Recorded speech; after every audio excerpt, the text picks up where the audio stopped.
आमच्या ह्या कार्याला एक स्फूर्ती मिळालेली आहे. परमपूज्य प्रांजन स्वामीजी यांच्या सर्वांना वंदन करून मी 1-2 मिनिटं माझं मनोगत व्यक्त करतोय. सर्वप्रथम आपल्याला सगळ्यांना वाटतंय की गोमाताला आपण नमस्कार केला पाहिजे, गोमाता सांभाळली पाहिजे, गोमातेची पूजा अर्चा केली पाहिजे. पण हे फक्त आपण भावनेपोटी करतोय ही हिंदू समाज विसरला. ही दुर्दैवाची गोष्ट आहे आणि वाईट वाटते या गोष्टीचं. कारण आपली भारत माता, आपली संस्कृती, आपला धर्म हे सगळ्याचा जर आपण अभ्यास केला तर आपण भावनिक म्हणून अभ्यास करतोय हे हिंदूंचं दुर्दैव आहे. तुम्ही इतर समाजात बघितला किंवा इतर धर्मात बघितला तर ते भावनिक म्हणून त्या गोष्टीचा अभ्यास करत नाही किंवा चिंतन करत नाही किंवा मनन करत नाही, तर ते श्रद्धेपोटी मनन करतात. एखाद्याच्या भावनेला ठेच फुटली तर त्याला जास्त वाईट वाटत नाही. म्हणजे काय, एखाद्यानं नवीन नुकतीच 2 व्हीलर गाडी घेतलाय, आपण घेतोय ना सगळेजण गाडी घेतला, त्याचा आनंद किती वेळ असतोय? एक 15 दिवस, महिनाभर, 6 महिने बघताय ना सगळेजण. गाडी घेतलो की आपण 15 दिवसाला गाडी पुसायला चालू करतोय. त्याच्यानंतर 1 महिना गेला की मग महिन्यात धुवायला चालू करतोय. मग एक वेळ तर आपण त्या गाडीकडे 6-6 महिने बघत नाही, कारण त्या गाडीशी आपण भावनेशी जोडलेला असतो. त्यासोबत दुसरी कुठली जर घरातली एखादी नवीन गोष्ट घेतली तर आपण तेवढीच 8-10-15 दिवस, महिनाभर, 6 महिने त्या गोष्टीची सांभाळतोय. पण जेव्हा एखाद्या श्रद्धेला ठेच पडते त्यावेळी माणूस पेटून उठतोय. अशी ठेच कधी कधी पोचते तर छत्रपती शिवाजी महाराज असतील, भगवान श्रीकृष्ण असेल, धर्मवीर संभाजी महाराज असतील किंवा आपल्या कार्यक्रमाचे जे लोहपुरुष आहेत तात्या असतील, ह्या लोकांना ठेच पडल्यानंतर त्यांनी धर्माचे पेटून उठले आणि विजय खेचून आणलाय.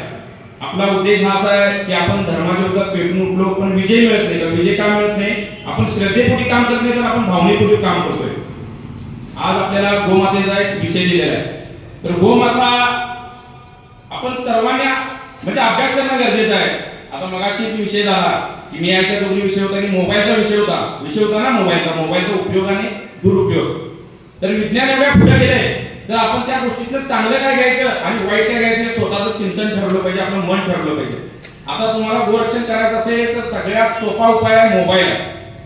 मोबाईलवर जर आपण फालतू गोष्टी पाहण्यापेक्षा कायद्याचा अभ्यास केला की बाबा गोरक्षण करण्यासाठी कुठला कायदा पाहिजे, कशा पद्धतीने काम करायला पाहिजे, याचा अभ्यास केला असेल तर गोरक्षण करायला कुठल्याही प्रकारचा त्रास होत नाही. फक्त तुमची इच्छाशक्ती प्रबळ पाहिजे. उदाहरणार्थ काय, एखादा गाडीचा टेम्पो तुमच्या समोर चाललाय, त्यात 4-5 कसाई असतील, 5-25 गुंड असतील, काही फरक पडणार नाही. तुम्ही 112 ला जर कॉल दिला असाल की बाबा 112 हा टोल फ्री नंबर आहे, सगळ्यांना माहित आहे, तुम्ही कुठे असाल. आता बरेच जण सांगितले की मंगळवेढ्याचे आले. मी आयुष्यात पहिल्यांदाच मंगळवेढ्याला गेलो. सांगोल्याचा बाजार त्यांना माहित आहे. सांगोल्याचा बाजार म्हणजे मी बघितल्यानंतर आम्हाला चक्कर आली की सांगोल्याचा बाजार एवढा मोठा आहे. म्हणजे सांगायला वाईट वाटते की सांगोल्या फक्त गाड्या भरणारे 2000 गाड्या होत्या तिथे. आणि आता येणारी त्यांची ईद आहे, त्या 2 आठवड्यानंतर 15 दिवसानंतर विजापूरला मोठा कत्तलखाना आहे. तर त्या कत्तलखान्याला आम्हाला कोकणी माहिती अशी मिळाली की 70 बैल त्यांनी खरेदी करून ठेवले सांगोल्यात आणि ते मंगळवेढा मार्गे विजापुरात नेणार आहे. तर आम्ही परंतु स्वामीजींच्या कानावर ही घटना गाठली की असा विषय आहे. तर स्वामीजीने आम्हाला त्यांची गाडी आणि डिझेल त्यांनी गाडी करून आम्हाला दिली. आमच्यासोबत हे अनिकेत फडतरे म्हणून कार्यकर्ते आहेत, ते सुद्धा माझ्यासोबत मंगळवेढ्यातून झाले. त्यासोबत कागदचे आम्ही थोडे कार्यकर्ते घेतले, विट्याचे कार्यकर्ते घेतले. असे घेऊन आम्ही मंगळवेढ्याला गेलो. रात्री आम्ही वस्ती केली सांगोल्याच्या एका मंदिरात, कारण पहाटे 5 वाजता गाड्या भरतात असं आम्हाला सांगितलं. शनिवारी आम्ही इथनं निघालो होतो. तर मंगळवेढ्यात 5 वाजता गाड्या भरल्यानंतर आमच्यात 2 मुलं डोक्याला पेटत येतात. मंगळवेढ्याचे लोक असतील त्यांना माहित असेल सांगोल्यात कशा प्रकारचा बाजार असतो, म्हणजे किरकिर असते सगळी. कसाही बाहेरचा एक व्यक्ती आला तरी त्यांच्या नजरेस लगेच येतं की हा बाहेरचा व्यक्ती आहे लगेच. आणि 5 दरवाजे त्याला, पूर्व पश्चिम असं 3-4 दरवाजे त्या बाजारला. तर लगेच त्यांच्या लक्षात येतं. त्यांनी गाडी बाहेर काढायच्या पूर्वी त्यांची 20-25 लोक रस्त्यावर उभारतात की गाडीचा कोण पाठला करायला काय, निरीक्षण करायला काय. तर आमच्याकडे 2 माणसं त्या मंगळवेढ्याच्या सांगोल्याच्या बाजारातच थांबले आणि त्यांनी फोनवरून आम्हाला माहिती सांगितली की या बच्चाला गाडी पास होते. आम्ही काय केलो, सांगोल्यातनं 15 किलोमीटर पुढे गेल्यानंतर मंगळवेढा पोलीस स्टेशन जाते. कारण सांगोल्याला कसाही मोठ्या प्रमाणात आहे, हल्ला होऊ शकतो, परत जाते तेढ पण होऊ शकते. म्हणून आम्ही मंगळवेढ्यात गेलो आणि मंगळवेढ्यात आम्ही 112ला कॉल केला. तिथल्या स्थानिक पोलीस स्टेशनला तुम्हाला काही कॉल करायची गरज नाही, तिथला परिचय असू दे नसू दे काही गरज नाही. कारण तुम्ही 112ला जर कॉल केला हा डायरेक्ट मुंबईला सेंट्रलला कॉल जातोय आणि त्यांना तिथं उत्तर द्यावं लागतं की ह्या कॉल आल्यानंतर तुम्ही काय त्या कॉलचं केला जाता. मी कॉल देऊन आल्यानंतर मला आज संध्याकाळपर्यंत फोन येईल की तुम्हाला त्या पोलीस स्टेशनची मदत व्यवस्थित झाली का, त्यांनी तुम्हाला काही त्रास दिला का, त्यांनी व्यवस्थित मदत केली का. हा सगळ्या प्रकारचा जबाब त्यांना वरती द्यावा लागतो. त्यामुळे आपण कामगिरी करताना तुम्ही मोबाईलचा आणि हे सुद्धा आम्ही काय लॉ केलेलं नाही, काही नाही. माझा 12वी इंग्लिश विषय गेलेला आहे. शिक्षणाला महत्व किती द्यायला पाहिजे, आपल्या श्रद्धेवर शिक्षणाला महत्व द्यायला पाहिजे. त्या शिक्षणाचा उपयोग कशासाठी केला पाहिजे ह्याच्यावर शिक्षणाचं महत्व आहे. जास्त शिकला म्हणजे तो शहाणा झाला नाही, तर तुम्ही शिका किती, पण ते शिक्षण धर्म संस्कृती देव रक्षण यासाठी उपयोगात आलं तर त्या शिक्षणाला महत्व आहे. जगात कुठलीही गोष्ट तुमच्यापेक्षा असू दे, तुम्ही गरीबाला गरीब असाल, श्रीमंताला श्रीमंत असाल, पण त्या गोष्टीचा उपयोग तुमचा देव धर्मासाठी झाला तर त्या गोष्टीचा उपयोग आहे. नाही तर अन्यथा त्या गोष्टीचा उपयोग नाही. आपण बघतोय ना एकेकाचे साखर कारखाने, पण शुगर असल्यामुळे त्याच्या स्वतःच्या साखर कारखान्यात त्याला साखर खाता येत नाही, हे दुर्दैव आहे. एक एक जण म्हणजे मिठाईचे दुकान मोठमोठे, पण शुगर असले तर त्याला मिठाई खाता येत नाही. गाडी एक एक जण 20-25 लाखाच्या घेतले, पण बसायला आणि उठायला येते त्याला गाडीच्या गाडीचा उपयोग घेता येत नाही. हे सगळं घेऊन पेटवायचं आहे आपल्याला. त्या जर संस्कृतीचा, त्या जर साहित्याचा आपल्याला उपयोग होत नसेल तर त्या गोष्टीचा उपयोग काय आहे. आणि हे सगळे क्षणिक आहे. म्हणजे तात्यांचं मी सुद्धा युट्यूबच्या माध्यमातून भाषण वगैरे ऐकले. तात्या बऱ्याच ठिकाणी सांगतात की जगणं असं असलं पाहिजे आपलं, की जन्माला आल्यानंतर आपलं जगणं असलं पाहिजे की 4 लोकांनी आपली नावं घेतली पाहिजे की बाबा ह्याच्यानंतर या लोकांनी काम केले. आज तुमच्या माझ्या समोर बसलेले, मी माझंच उदाहरण सांगतो. माझ्या वडिलांचं नाव आहे मधुकर, माझ्या आजाचं नाव आहे आप्पाजी, पण आप्पाजीच्या माघारी कोण आहे मला माहिती नाही. दुर्दैव आहे आमचं, आहे का नाही. म्हणजे आज जन्मले आप्पाजींचे वडील कोण तर असतील ना, आप्पाजींचे वडील होते म्हणून आप्पाजी झाले, आप्पाजींचे झाले म्हणून मधुकर झाले, मधुकर झाले म्हणून सागर झालाय. आता सागर झालाय म्हणून माझ्या मुलाचं नाव वेदांत आहे. पण आप्पाजीच्या मागची पिढी तर मला माहिती नाही. मी स्वतः त्यांचा नातो असून समाजाला काय माहिती आहे काय कशासाठी जगणं आहे आपलं. म्हणजे आप्पाजीच्या पूर्वी कोण तर जमले, त्यांनी कशासाठी जगलेले आहेत, काय तर समाजासाठी आपण जगलं पाहिजे ना. आज सुद्धा आपण बघतोय एवढे सगळे थोर हे, त्यासोबत क्रांतिकारकांची मी गेल्यानंतर क्रांतिकारकांचं बघितलं आपण. आज 150 वर्ष झाली, त्यांचं नाव आपल्याला माहित आहे ना. छत्रपती शिवाजी महाराज 350 वर्ष होऊन गेले, त्यांचं नाव माहित आहे आपल्याला. तर ते जगले समाजासाठी, संस्कृतीसाठी आणि धर्मासाठी, म्हणून त्यांचं नाव आपण घेतोय. देशातले क्रांतिकारक एवढे होऊन गेले, त्यांचे नाव सगळ्यांना तोंडपाठ आहे. आपण नाव घेतो त्यांचं उपक्रम राबवतोय. कारण का त्यांनी समाजासाठी आणि धर्मासाठी जगले. स्वतःसाठी जगला तर तुमचं कोणी नाव घेतं, जास्तीत जास्त 2री ते 3री पिढी नाव घेईल. आज शेती जरी खापर पंजोबाची असली तरी लगेच फोड होते आणि नाव काढून टाकतात. ते बी नाव 3ऱ्या किंवा 4थ्या पिढीला माहित नसते. त्याच्या आजानं बाबांना एवढं मिळवून शेती घेताला असला तरी माझ्या पोरांच्यासाठी घेतोय, माझ्या नातवासाठी घेतोय म्हणतात तरी नातूच्या पुढे गेला की त्याला कोण आठवणी ठेवत नाही. आज आमच्या घरातले कोणी व्यक्ती वारले तर जास्तीत जास्त मी 12वा दिवस पर्यंत आठवून ठेवतोय. काय कोण म्हणतोय नाही बाबा मेला, मी वर्षभर कुठल्या आनंदात साजरा होणार नाही. 12व्या दिवस विषय संपला गेला तो. त्याच्यानंतर वर्षाला पुण्यतिथीच्या वेळेस तेवढं कुटुंब झाला, दुसऱ्या दिवशी माझ्या कामाला माझे लागले. म्हणजे जगणं आपलं कशासाठी पाहिजे, पण तुम्ही खरंच जर संस्कृतीसाठी, समाजासाठी, धर्मासाठी आणि देवासाठी जगला तर तुमची पिढ्या तुमची आठवण ठेवतील लोक. यासाठी आपलं जगणं गरजेचं आहे, बाकी कुठली गोष्ट गरज नाही. आणि माणसाला म्हणजे आपण समजतो की जगण्यासाठी पैसा महत्वाचा आहे. तर माझ्या म्हणजे छोट्याशा बुद्धीनुसार सांगतो की पैशाची गरज नाही. मी गोकुळ म्हणजे मी गॅस सिलेंडरचं हमालीचं काम करतोय, होम डिलिव्हरीचं हमालीचं काम करतोय. जास्त गरज नाही. माणसाच्या गरजा कमी झाल्या की माणसाला पैशाची जास्त गरज नाही. माणसाच्या गरजा वाढल्या की माणसाला पैशाची गरज लागते. माणसाचं घर 5,000 मध्ये चालतं, 10,000 मध्ये चालतं, 50,000 मध्ये चालतं, ₹1,00,000 मध्ये चालतं, 10 लाख रुपये मध्ये चालतं. आणि 1 कोटी जरी महिन्यात दिला तरी ते माणसाला कमी पडतात. ज्याला जिची गरज जेवढी आहे त्या पद्धतीने त्या माणसाला ते पैसे लागतात. आपल्याला काय 2 टायमाचं खायला मिळालं बस, दुसरं काय पाहिजे माणसाला. आता तुमचा जो कार्यक्रम मी आल्यानंतर विचारलं की असे कार्यक्रम प्रत्येक शहरात, प्रत्येक भागात घडले पाहिजे. आजच्या तरुणांचे दुर्दैव काय सांगा की आपण मोबाईल मध्ये रील, सोशल मीडिया ह्याच्यावर फक्त स्टेटस, इंस्टाग्राम. आता पाकिस्तान सगळं आपलं युद्ध सुरू झालं. म्हणजे आम्ही प्रत्येक टायमाला निपाणीत आम्ही स्टेटसला मोबाईल आम्ही पण ठेवतोय, पण आम्ही असं हे ठेवते. जेवढे लोकांनी स्टेटस ठेवले तेवढे लोक जरी समाजासाठी रस्त्यावर उतरले तरी कोणाला हिंमत होणार नाही. धर्माचं, संस्कृतीचं बदनामी करायची किंवा देशाचं बदनामी करायची. आज बघतोय आपण सगळीकडे आपली गोमाता, म्हणजे महाराष्ट्रात तर आता गोमातेला राजमाता दर्जा मिळाला तरी महाराष्ट्रात कत्तल होते. कर्नाटकात तर आणि देशाचा कायदा आहे की गोमातेची हत्या होऊ नये म्हणून, तरी गोमातेची हत्या होते. त्यासोबत आपण व्हॉट्सअपला सगळ्यांचे ग्रुप आहे. सगळ्यांच्या ग्रुपमध्ये आपण काय बघतोय, आपल्या देवतेचं विटंबनाचा कोणता जोक पाठवला तर आपणच स्माइली पाठवतोय. पण आमच्यात हिंमत नाही. तू आमच्या देवतेचं विटंबनाची पोस्ट का टाकलास मी तुझ्यावर कारवाई करा. आमच्यात हिंमत नाही, कारण आमची श्रद्धा नाही, आमची भावना देवतेशी जोडलेली आहे. असं म्हणणे की तुमची काय नाही. आमचा संबंध काय, एखाद्या गावात आता काल शनिवारी आम्ही संध्याकाळी जायचं होतो साखरवाडीच्या इथं आपल्या आर्मी जवानांना शक्ती मिळवून देऊन हनुमान चालीसा घेतलो मंदिरात, तर लोक रस्त्याने येणार जाणारे शनिवार आहे म्हणून त्या मारुतीला पाया पडा आले, पण हनुमान चालीसा थांबले नाहीत कोण. तुम्हाला ते देव प्रसन्न मी काय सांगा बरं, की तुम्ही जाऊन पाया पडा, हे तू सगळ्यात महत्वाचं काम केलंस, तुझ्या कामाला चाललेलास, तू थांबलास, माझ्या पाया पडलास, तुला आशीर्वाद आहे. अरे त्या मारुतीच्या हनुमान चालीसा चालल्या, त्या हनुमान चालीसा संपूच नाही थांब, एवढं काय महत्वाचं आपलं काम आहे. पण मुस्लिम समाज, ख्रिश्चन समाज बघा, ख्रिश्चनांची रविवारची प्रार्थना असते, किती बी महत्वाचं काम असू दे पहिल्या चर्चमध्ये जाणार त्यांनी प्रार्थना करणार. मुस्लिम समाज किती बी रस्त्यावर गाडं उघडे ठेवतील त्यांनी, पण आजांचा झाला की त्यांनी देवताविषयी जाऊन 5 मिनिटं देणार, पण प्रामाणिकपणे देणार. आमचं काय, आम्ही चाललो की तोंडाला काय तर मांडायला असतं, गाडी वगैरे की असं पाया पडतोय, त्या देवाला वगैरे जाताना योग टाटा म्हणण्यासारखा होता आणि कुठे तर धडकला की टाटा होता. लोक काय म्हणतात, देवानं माझं काय चांगलं केलं. तुम्ही देवासाठी काय करायचं चांगलं करण्यासाठी? आपण स्वतः आत्मचिंतन करण्याची गरज आहे की देवासाठी आम्ही काय वेळ दिलाय, आम्ही कुठल्या धर्माचं रक्षण केले, आम्ही कुठल्या संस्कृतीचं रक्षण केले, आम्ही कुठल्या रस्त्यावर उतरले धर्मासाठी संस्कृतीसाठी, हे आमच्या तरुणांना शिकवण्याची गरज आहे. आज जगात सगळ्यात जास्त तरुण भारत देशात 80 करोड भारत देशातील तरुणांची संख्या, या 80 करोड तरुणांनी फक्त राष्ट्रासाठी जरी एकत्र आलं तर काय करू शकतो सांगा आपण? आणि काय वेळ द्यायचा आपल्याला राष्ट्रासाठी? काय तलवार घेऊन आपण सीमेवर जाणार आहे, काय बंदुका घेऊन आपण कुठे लढाई करणार आहे, काय गावात आपल्याला कामासमाला बनवून आलोय, माझं घर चालवायला पाहिजे आणि मला आता जमत नाही असं काय म्हणायचं? आपण हाय तिथं समाज संस्कृतीचं रक्षण करू शकतोय, देशाचं रक्षण करू शकतोय. कुठे जर अन्याय होत असेल तिथं अन्यायाला वाचा फोडण्याचं काम आपण केलं पाहिजे. आपण काय खूप मोठं काम करण्याची गरज नाही, फक्त वाचा फोडणे आणि समाजाला जाणून करून देणे. आज तुम्ही तहसीलदार कार्यालयामध्ये जावा, पोलीस स्टेशनमध्ये जावा, आपण का प्रश्न विचारत नाही का बाबा तू का माझं काम करणार आहेस? आपण प्रश्न विचारायला सुरू केले पाहिजे. आपल्याकडे प्रत्येकाकडे मोबाईल आहे. आपल्याला ह्या देशातले जे वरिष्ठ अधिकारी हे आपले नोकर आहेत, हे ज्या दिवशी आम्हाला कळेल त्या दिवशी आपला देश सुजलाम सुफलाम बनणार आहे. ज्या क्रांतिकारकांनी आमच्या देशासाठी 6,40,000 क्रांतिकारकांनी आमच्या देशासाठी जे बलिदान दिले ते बलिदान व्यर्थ आहे. आज पाकिस्तान आपल्याला हल्ला करतोय भारतावर, ज्या भगतसिंग, सुखदेव, राजगुरू भगतसिंग आणि लाहोरमध्ये फाशी दिली, माहिती आहे ना सगळ्यांना आपल्याला इतिहास.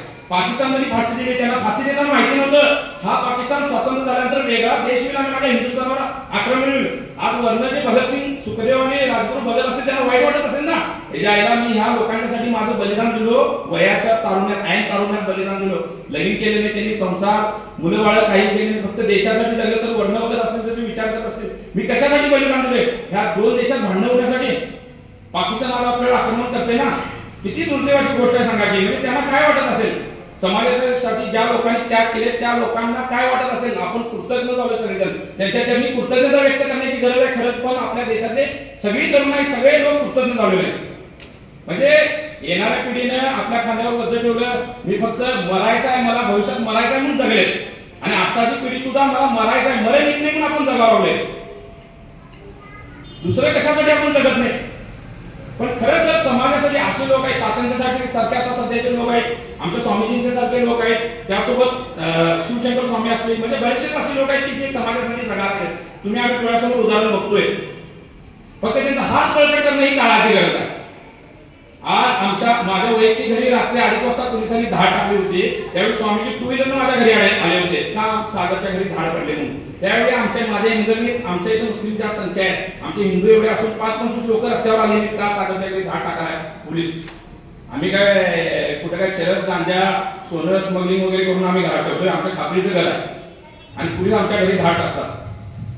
फक्त खच्चीकरण करण्यासाठी धाड टाकली होती. म्हणजे दुर्दैव आहे ना. आज आम्ही एवढं मोठं गोरक्षण, म्हणजे मला वाईट वाटतंय, मंगळवारच्या कार्यकर्त्यांना आम्ही शनिवारी रात्री फोन करून सांगितलं की आम्ही तुमच्या इथे आम्हाला तुमच्या इथे 25-50 कार्यकर्ते द्या.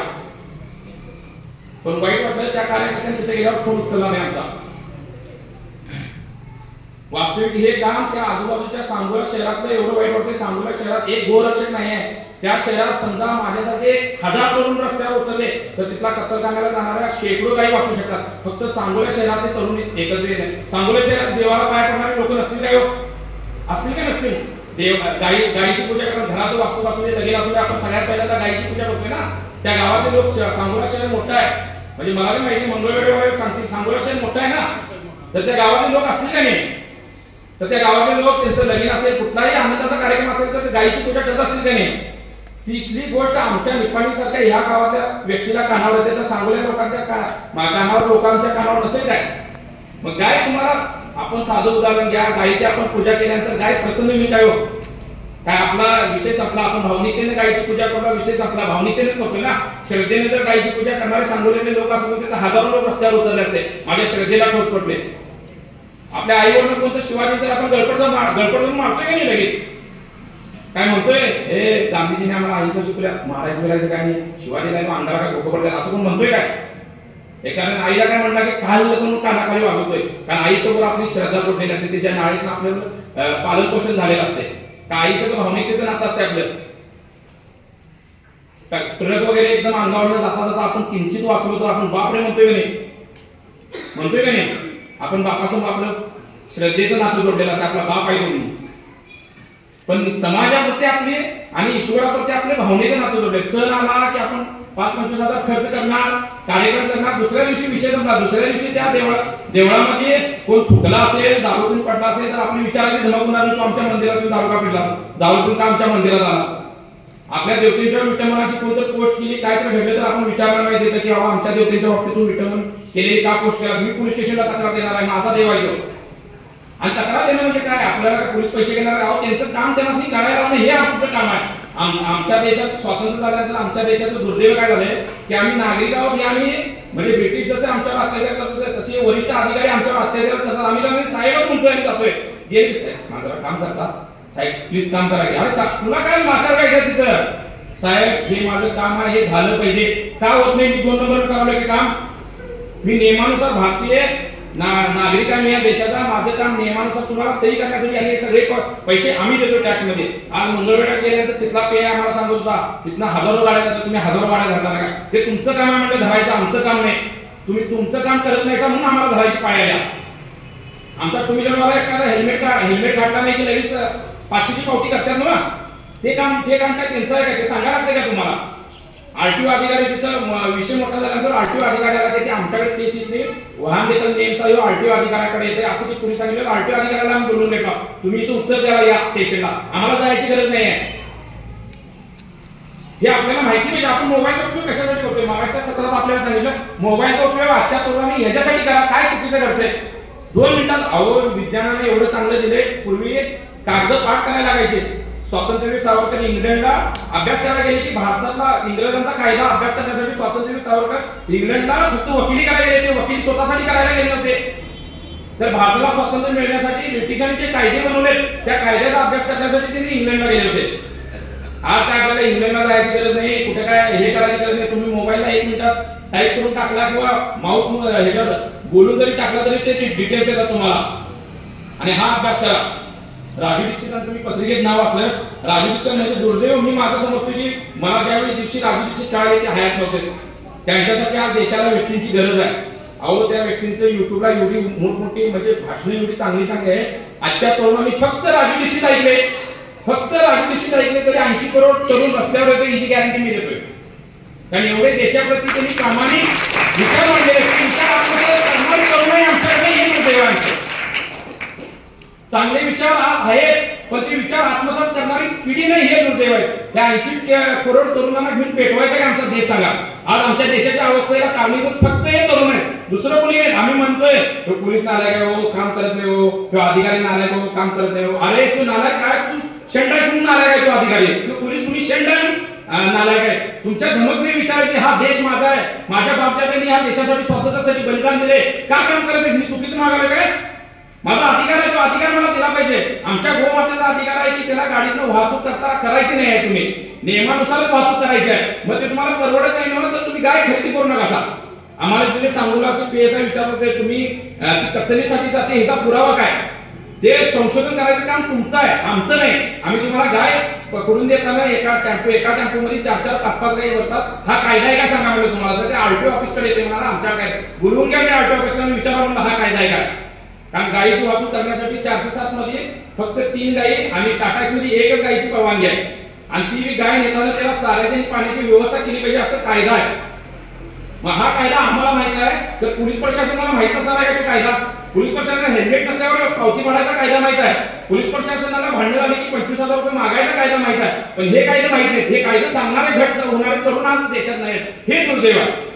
याच्यासाठी गोहत्या होत्या. गोहत्या करण्यासाठी मुसलमान जितका म्हणजे त्याला जबाबदार आहे तितका जबाबदार आम्ही हांडगे गोमातेला पूजणारे हिंदू आहोत, हा महत्वाचा मुद्दा आहे. जर आमच्यात हांडगे करून नसतील तर आमच्या देशात एकही गोमातेचं रक्त सांडणार नाही, देशात एकही आपल्या देवतेचं धर्माचं संस्कृतीचं विटंबन होणार नाही. आज तात्यासारख्या व्यक्तींना रस्त्यावर उतरावं का लागतंय?